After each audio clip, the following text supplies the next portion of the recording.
Bonjour les amis, quelle nuit! On a gagné, le Paris Saint-Germain est en quart de finale de la Coupe d'Europe. J'étais à la porte d'Auteuil au milieu de 6000 supporters parisiens. Ils n'ont pas voulu nous laisser rentrer. On a communié entre nous. On avait des lumineux, on avait des fumigènes, on avait tout ça. Puis les joueurs, ils sont venus nous voir après. Alors bon, c'est vrai, il paraît que les rassemblements de plus de 1000 personnes, c'est interdit, mais bon, ils nous ont déjà empêchés de rentrer dans le stade, il y a eu un huis clos, ils vont pas nous interdire tout quand même. Puis en plus, le huis clos, il n'était pas pour tout le monde, hein. Anne Hidalgo, elle a eu le droit de voir le match, puis pas nous. C'est dégueulasse, et enfin, ça y est.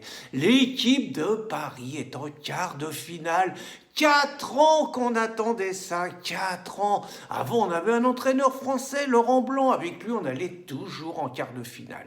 Mais après, on a dit que les Qataris, qui mettent beaucoup d'argent dans le club, ils voulaient plus, ils veulent gagner la Coupe d'Europe. Donc, ils ont dit qu'avec Laurent Blanc, on serait toujours en quart de finale. Ils ont pris un Espagnol. Avec l'Espagnol, ça a changé, on se faisait sortir en 8e.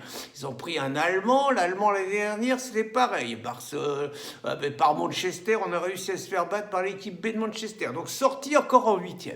Cette année, on est en quart. Et puis moi, cette équipe de Paris, c'est la France que j'aime, c'est vraiment ma conception de l'humanité. Il y a dans les buts, d'abord c'est le Qatar, hein, les propriétaires du club, c'est le Qatar. Bon déjà, avec un président qatari, Nasser, il est bien Nasser. Hein.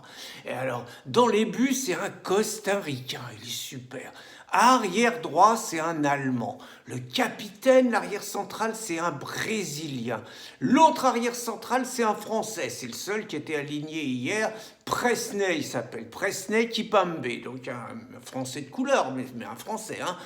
L'arrière gauche, c'est un Espagnol. Le milieu de terrain, il y a un Sénégalais. Et il y a un Espagnol. Et puis sur les côtés, il y a Neymar, un Brésilien. Puis il y a Di Maria, un Argentin. Puis attaquant, il y a un Uruguayen, la Cavani. Et puis derrière l'Uruguayen, il y a un Espagnol. Moi, c'est ça le monde. Et puis l'entraîneur, c'est un Allemand. Moi, c'est vraiment ça, la France que j'aime et tout. Universelle et tout. Alors c'était frustrant parce qu'on pouvait pas crier arbitre enculé.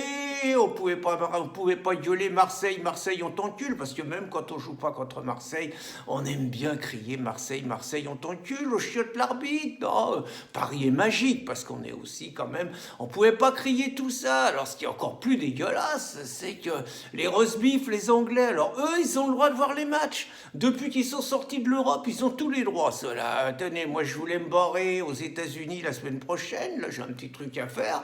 À cause de Trump, j'ai plus le droit d'aller aux États-Unis. Il a confiné toute l'Europe. Alors la Chine, les pays asiatiques apparemment non, mais toute l'Europe est confinée, sauf, devinez, les Anglais. Et voilà, depuis qu'ils sont sortis, ceux-là, ils font absolument ce qu'ils veulent. Alors moi je remarque quand même, hein, on est... Bon d'abord nos footballeurs, bon, je suis quand même, j'essaye d'être objectif, hein, on en a un, là, Di Maria, c'est le seul qui pouvait avoir, qu'il fallait pas qu'il ait d'avertissement. L'entraîneur, il le fait sortir à 20 minutes de la fin, il est dans les tribunes, normalement il est tranquille et tout. Il y a un baston sur le terrain, ce con il descend des tribunes, il se mêle au baston, résultat il prend un jaune, résultat suspendu. Mais qu'est-ce qu'ils ont, un pois chiche dans la tête, c'est pas possible, c'est pas possible. Bon, en attendant, j'ai entendu hier, on est privé de football, on n'a plus le droit d'aller dans les stades en France jusqu'au 15 avril. Ils vont faire tous les matchs à huis clos. Alors là... c'est un scandale. Enfin bon, on peut pas rester un mois sans football, 5 semaines sans football au milieu des nôtres. Là, bon, hier on était autour du stade, mais on va pas pouvoir faire ça plus longtemps. Non, moi ça va pas du tout. Hein. Et puis, bon, moi je me pose des questions aussi sur ce coronavirus, tout ça. Je sais pas, j'y crois pas, parce que regardez par exemple, si c'était vrai, si c'était aussi dangereux que ça. Moi je me rappelle quand il y a eu le problème de la vache folle. Il y a eu le problème de la vache folle, qu'est-ce qu'ils ont fait? On a abattu tout le troupeau. Bah, là, il y a 5 députés qui sont contaminés. Si c'était vraiment aussi dangereux, on ferait pareil. On abattrait tout le troupeau. On abattrait les 577 députés. Or, il se passe rien, on fait rien. Donc moi, je me demande si c'est pas un coup, je sais pas, coup des Américains, des Russes, des Chinois, des Juifs, des homosexuels. Mais en tout cas, moi, c'est un truc bizarre. Et donc, j'attends ce soir avec impatience l'intervention du président Macron. Donc, il va nous parler à 20h. Mais bon, qui prennent tous les trucs, qui ferment les écoles, qui ferment les usines. Bon, ça, moi, je m'en fous, mais il faut qu'ils nous laissent voir nos matchs de foot. C'est absolument indispensable parce que moi, je veux pouvoir participer à la suite du feuilleton du Paris Saint-Germain et je veux que cette année, le Paris Saint-Germain, le Paris Qatar, comme disent ses détracteurs, il soit champion d'Europe. Ce serait le plus beau jour de ma vie. Bonne journée, les amis.